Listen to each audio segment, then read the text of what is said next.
আমার বিয়ে হয়ে গেলে তুমি কি করবে? ভুলে যাব, তুমিও আমাকে ভুলে যাবে, এটাই হচ্ছে সবচেয়ে বড় কথা। আমি যত দ্রুত তোমাকে ভুলে যাব, তার থেকেও বেশি দ্রুত তুমি আমাকে ভুলে যাবে। সেটা কিরকম? মনে করো বিয়ের প্রথম 3 দিন তুমি এক ধরনের ঘোরের ভিতরে থাকবে।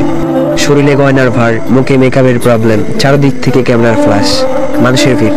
তখন তুমি চাইলেও আমার কথা মনে করতে পারবে না। আর আমি তখন তোমার বিয়ের খবর পেয়ে হয়তো কোনো বন্ধু বান্ধবের সাথে উল্টাপাল্টা কিছু খেয়ে পড়ে থাকবো।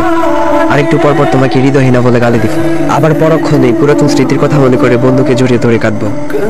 বিয়ের পরের দিন তোমার আরো ব্যস্ত সময় কাটবে। স্বামী আর মিষ্টির প্যাকেট নিয়ে বিভিন্ন আত্মীয় স্বজনের বাসায় ঘুরে বেড়াবে।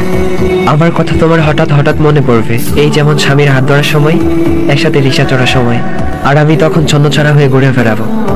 আর বন্ধুদেরকে বলবো, বুঝলি দোস্ত, জীবনে প্রেম ভালোবাসা বলতে কিছুই নাই। পরের 1 মাসে তুমি হানিমুনে যাবে, নতুন বাসা পাবে, শপিং, ম্যাচিং, শত প্ল্যান, স্বামীর সাথে হালকা মিষ্টি ঝগড়া। তখন তুমি বিরাট সুখী। হঠাৎ আমার কথা মনে পড়বে আর ভাববে আমার সাথে বিয়ে না হয়ে বোধহয় ভালো হয়েছে। আমি ততদিনে বাপ মা বড় ভাইয়ের ঝাড়ি খেয়ে মোটামুটি সোজা হয়ে গিয়েছি। ঠিক করেছি কিছু একটা করতে হবে। তোমার চেয়ে একটা সুন্দরী মেয়ে বিয়ে করে তোমাকে দেখিয়ে দিতে হবে। সবাইকে বলবো তোমাকে ভুলে গেছি, কিন্তু তখনও মাঝরাতে তোমার এসএমএস গুলো বের করে পড়বো আর দীর্ঘশ্বাস ছাড়বো। পরের 2 বছরে তুমি কোনো নতুন প্রেমিকা কিংবা নতুন বউ নেই, মা হয়ে গিয়েছো। পুরাতন প্রেমিকের স্মৃতি, স্বামীর আহ্লাদ, এসবের চেয়ে বাচ্চার ডাইপার পিটার নিয়ে বেশি চিন্তিত থাকবে। অর্থাৎ তখন আমি তোমার জীবন থেকে মোটামুটি পার্মানেন্টলি ডিলিট হয়ে যাবো। এইদিকে আমি একটা কাজ পেয়েছি, বিয়ের কথাও চলতেছে, মেয়েও পছন্দ হয়েছে। এখন আমি ভীষণ ব্যস্ত। এবার আমি তোমাকে সত্যিই ভুলে গেছি।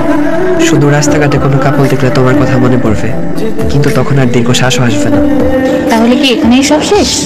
না, কোনো এক মন খারাপের রাতে তোমার স্বামী নাক ডেকে ঘুমাবে, আমার বউ ব্যস্ত থাকবে নিজের ঘুমের রাজ্যে। সেই দিন অতীত আমাদের দুজনকে নিঃশব্দে কাটাবে।